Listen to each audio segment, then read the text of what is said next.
आचार्य चाणक्य कहते हैं कि किसी भी तरह के संबंध बनाते समय व्यक्ति को बहुत ही ज़्यादा सावधान रहने की ज़रूरत होती है, क्योंकि जीवन में गलत व्यक्ति का चुनाव करना आपकी पूरी ज़िंदगी को बर्बाद कर सकता है। आइए जानते हैं कि चाणक्य ने किन लोगों से सावधान रहने के बारे में बताया गया है। बहुत ज़्यादा मीठा बोलने वाले लोग। आचार्य चाणक्य कहते हैं कि ऐसे लोगों से हमेशा सावधान रहने की ज़रूरत है जो हमेशा बहुत ज़्यादा मीठा बोलते हैं। ऐसे लोग अपना काम बनाने के लिए किसी भी हद तक जा सकते हैं और किसी भी समय आपको धोखा दे सकते हैं, इसलिए ऐसे लोगों से हमेशा दूरी बनाए रखें। अगर ऐसे लोगों के चुंगल में फंस गए तो फिर आपको पछताने के अलावा कुछ नहीं मिलेगा। अपनी ज़ुबान पर ना टिकने वाले लोग, जो लोग हमेशा आपकी हाँ में हाँ मिलाते रहते हैं, किसी भी चीज़ के लिए बड़े बड़े वादे करते हैं, ऐसे लोगों से भी आपको उचित दूरी बनाकर रखनी चाहिए, क्योंकि ऐसे लोग समय आने पर आपके काम नहीं आते और ज़रूरत के समय अपने वादे से भी मुकर जाते हैं। छल कपट करने वाले लोग। आचार्य चाणक्य कहते हैं कि जो लोग आपके सामने आपके शुभ चिंतक बनते हों लेकिन पीठ पीछे अपनी बुराई करते हों, आपका बुरा करने से नहीं चूकते हों, उन लोगों से भी आपको दूर रहने की ज़रूरत है। ऐसे लोग आपको कभी भी नुकसान पहुंचा सकते हैं और समाज में आपकी छवि को धूमिल कर सकते हैं। अक्सर आपने देखा होगा कि कुछ लोग हमारे सामने तो इतने शरीफ बनते हैं और वह ऐसी ऐसी बातें करते हैं जिससे यह लगता है कि यह इंसान तो बहुत अच्छा है, लेकिन जब वह आपके साथ छल कपट करता है, धोखा करता है, तब आपको पता चलता है वह इंसान कितना बुरा है। इसलिए ऐसे लोगों से हमेशा दूरी बनाकर रखें।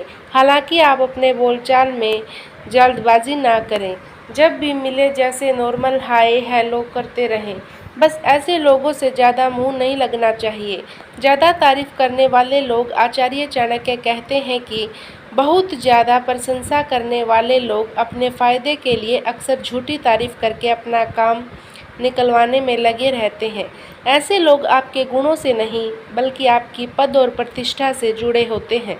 ऐसे लोगों के साथ रहकर आप वास्तविकता से दूर रहते हैं, इसलिए इनसे दूर रहकर आज के ज़माने में जिस व्यक्ति के पास पैसे हैं, धन है, कोई बड़ा पद है, तो ऐसे लोगों के साथ कुछ धूर्त स्वभाव के लोग उनकी जमकर तारीफ करते हैं, जिससे आपको यह लगेगा कि यह तो मेरा शुभ चिंतक है, मेरा घनिष्ठ है, लेकिन वह अपना काम निकलवाने के बाद आपसे दूरी बना लेते हैं।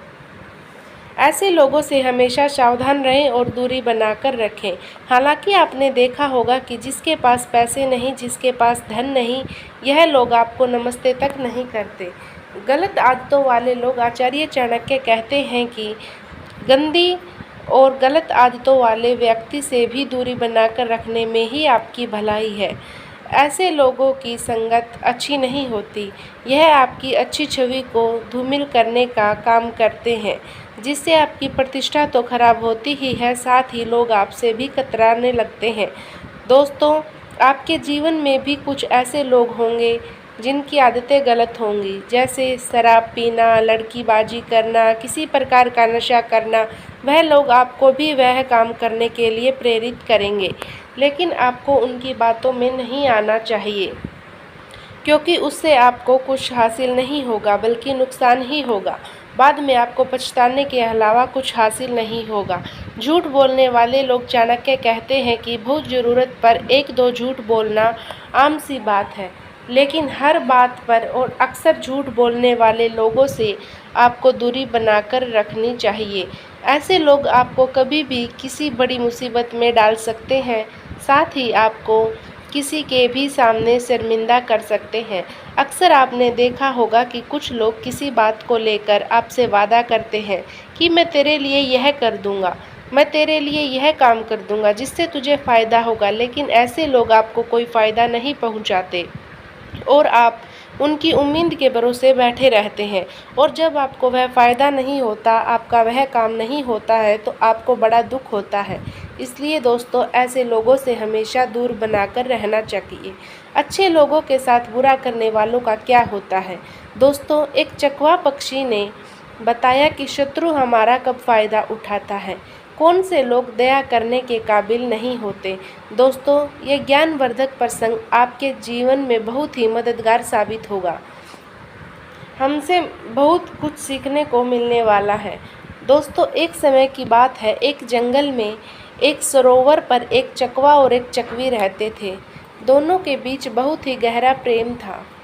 वे दोनों सुबह से शाम तक साथ साथ रहते थे। जब सूर्यास्त हो जाता था तो वे दोनों अलग अलग हो जाते थे। चकवा तालाब के एक छोर पर तो चकवी भी तालाब के दूसरे छोर पर पहुंच जाते। पूरी रात वे मिलने को तरसते रहते, लेकिन वे दोनों मिल नहीं पाते थे। यही उन दोनों के जीवन की दिनचर्या थी। पता नहीं वे किसी श्राप के कारण वे रात्रि में अलग अलग हो जाते थे। एक दिन चकवी बोली, पिया, मैं चाहती हूँ कि अधिक से अधिक समय मैं तुम्हारे पास गुजारूँ, लेकिन क्या करें, विधाता ने हमारी तकदीर ही ऐसी बनाई है कि सूर्यास्त होते ही हम दोनों अलग अलग हो जाते हैं। एक काम करो, तुम मुझे कोई ऐसी कहानी सुनाओ जिसे सुनकर रात भर मैं उसी के ध्यान में मगन रहूं, तो मुझे तुमसे अलग होने का दुख नहीं होगा। चकवी की ऐसी बात सुनकर चकवा कहता है, हे प्रिय, तुमसे नहीं होना चाहता मैं दूर, लेकिन क्या करें, परमात्मा ने हमें बनाया ही ऐसा है। एक काम कर सकते हैं, सूर्यास्त होने से पहले मैं तुम्हें एक कहानी सुनाता हूँ। सूर्यास्त के बाद तो हमें अलग होना ही पड़ेगा। यह कहानी तुम्हें बहुत अच्छी शिक्षा देगी। तब चकवी कहती है, हाँ पिया जी, तुम कहानी सुनाओ, मैं बड़े ही ध्यान से सुनूंगी और उसका अपने जीवन में पालन करूंगी। दोस्तों, तब चकवा कहानी शुरू करता है। कहता है, हे प्रिय, किसी बिल में एक सर्प रहता था और उस सर्प को एक बाज ने देख लिया था। बाज उस सर्प के पास पेड़ पर आकर बैठ गया। सोचने लगा कि जब यह सर्प निकलेगा तब मैं इसे पकड़कर खा जाऊंगा। वह बाज सर्प के बल से बाहर निकलने का इंतजार करने लगा। उधर बिल से वह सर्प बाहर निकलने की कोशिश कर रहा था। दोस्तों, जब सर्प बिल से निकलने लगा तभी थोड़ा ही निकला था कि इतने में बाज ने उस पर झपटा मार दिया। क्या दोस्तों, सर्प बाज के डर से वापस बिल के अंदर चला गया। अब तो सर्प 2 घंटे तक बिल से बाहर निकल कर नहीं देखा कि वो दुष्ट बाज वृक्ष पर बैठा है या चला गया। मगर बाज कहाँ जाता है। जिस वृक्ष के नीचे सर्प का बिल था उसी वृक्ष पर बाज का निवास था। वो बाज सर्प के लिए मुसीबत बन गया था। जब भी सर्प बिल से बाहर निकालने की कोशिश करता, बाज उस पर प्रहार कर देता। वह सोचता था कि मैं सर्प को पकड़ उसे कहीं ले जाऊं और अपना भोजन बनाऊं। इसी सोच में बाज उस बिल पर दृष्टि बनाए हुए था, परंतु उधर सर्प की जिंदगी उस बिल में कैद होकर रह गई। बेचारा सर्प बड़ा दुखी था, उसे कोई मार्ग नहीं दिख रहा था। वह भूखा प्यासा उस बिल के अंदर कैद हो गया था। तब उसे ध्यान आया कि यहाँ का जो राजा है विक्रम, वह बड़े ही धर्मात्मा है। वह हमेशा लोगों के कष्ट दूर करते हैं, चाहे कोई जीव छोटा हो या बड़ा हो, सबका दुख दूर करते हैं। सर्प सोचने लगा कि अगर इस समय राजा विक्रम कहीं से आ जाए तो वह मेरी मदद अवश्य कर देंगे, मुझे इस मुसीबत से अवश्य मुक्ति दिला देंगे। चकवा कहता है, हे चकवी, ध्यान से सुनना। बिल के अंदर पड़ा हुआ सर्प, वह सर्प बार बार प्रार्थना कर रहा था और राजा विक्रम को याद कर रहा था। जब भी कोई वहाँ से राहगीर गुड़ होता तो सांप उससे कहता कि हे भाई, किसी प्रकार मेरी यह बात राजा विक्रम तक पहुँचा देना या फिर मुझे उनसे मिलवा देना, तो मैं तुम्हारा जीवन भर एहसान मानूंगा। दोस्तों, कहते हैं अगर सच्चे मन से किसी को याद किया जाए तो वह आपकी आवाज़ ज़रूर सुन लेता है। ऐसा ही हुआ। कुछ एक दिन राजा वीर विक्रम आँखें के लिए जंगल में आए और वह उसी पेड़ के नीचे बैठकर आराम करने लगे। तभी सर्प ने बिल से झांक कर देखा तो उसे कोई मनुष्य दिखाई दिया। सर्प ने वही बात उससे भी कही, भाई, अगर तुम्हें कहीं राजा वीर विक्रम मिल जाए तो तुम उन तक मेरी यह खबर पहुंचा देना या फिर मुझे उनसे मिला देना। मैं तुम्हारा बड़ा एहसानमंद रहूँगा। मेरा उनसे मिलना बहुत ज़रूरी है। सर्प की यह बात सुनकर राजा वीर विक्रम कहने लगे, हे नागराज, तुम्हें क्या काम है राजा वीर विक्रम से, तुम क्यों उनसे मिलना चाहते हो। तो सर्प कहने लगा, देखिए श्रीमान राजा विक्रम दूसरों के कष्ट को दूर करते हैं, मैं पिछले 6 महीने से इसी बिल में पड़ा हुआ हूँ। इस बिल में मुझे कष्ट हो रहा है। यदि मैं इस बिल से बाहर निकलता हूँ तो इस वृक्ष पर रहने वाला एक बाज वह मुझे देखकर फ़ौरन मुझ पर हमला कर देता है। उसके डर से मैं इस बिल में कैद होकर रह गया हूँ। कई दिनों से मैं भूखा प्यासा इस बिल में पड़ा हूँ। अगर राजा वीर विक्रम यहाँ आ जाएंगे तो वह मेरी इस बात से रक्षा जरूर करेंगे और मुझे इस बिल से निकालकर किसी सुरक्षित जंगल में पहुँचा देंगे। वहाँ जाकर मैं अपना भोजन तलाश लूँगा, नहीं तो मैं भूखा प्यासा यहीं मर जाऊँगा। सर्प की दुख भरी बात सुनकर राजा विक्रम कहने लगे, हे नागराज, अब तुम्हें चिंता करने की कोई ज़रूरत नहीं है। मैं ही राजा विक्रम हूँ। बताओ तुम्हारे कष्ट दूर कैसे करूँ। राजा विक्रम तो पराये दुखों को हरती थे, क्योंकि वे बड़े प्रतापी राजा थे। तब सर्प कहने लगा, हे महाराजा, मुझे आप जैसे हो वैसे इस बात से स्वतंत्र करा दो। तब राजा विक्रम कहने लगे कि बताओ, मैं आपको इस वन में कहीं दूर छोड़ दूं तो कैसा रहेगा। तब सर्प बोला, हे महाराज, यह बाज बड़ा धूर्त है। जब आप मुझे लेकर जाओगे तो यह बाज मुझे देख लेगा और यह कहीं जाकर बैठ जाएगा। इस प्रकार मैं फिर भी स्वतंत्र नहीं हो पाऊंगा।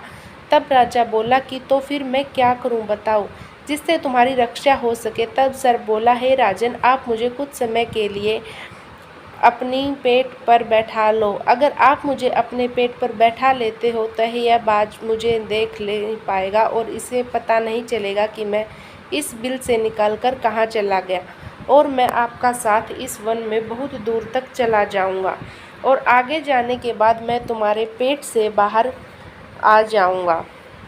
सर्प की बात सुनकर विक्रम कहने लगे, हे नागराज, आइए और मेरे पेट में आ जाइए।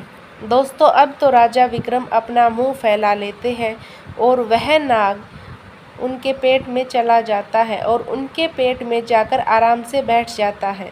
इधर चकवा बोला, हे प्रिय, जब राजा विक्रम उस सर्प को अपने पेट में बैठाकर जंगल में ले जाता है और जंगल में जाकर उस सर्प से कहता है, नागराज, अब मैं आपको उस बाज की नज़रों से बहुत दूर ले आया हूँ। यहाँ वह नहीं आ पाएगा। अब तुम्हें किसी तरह का कोई भय नहीं है।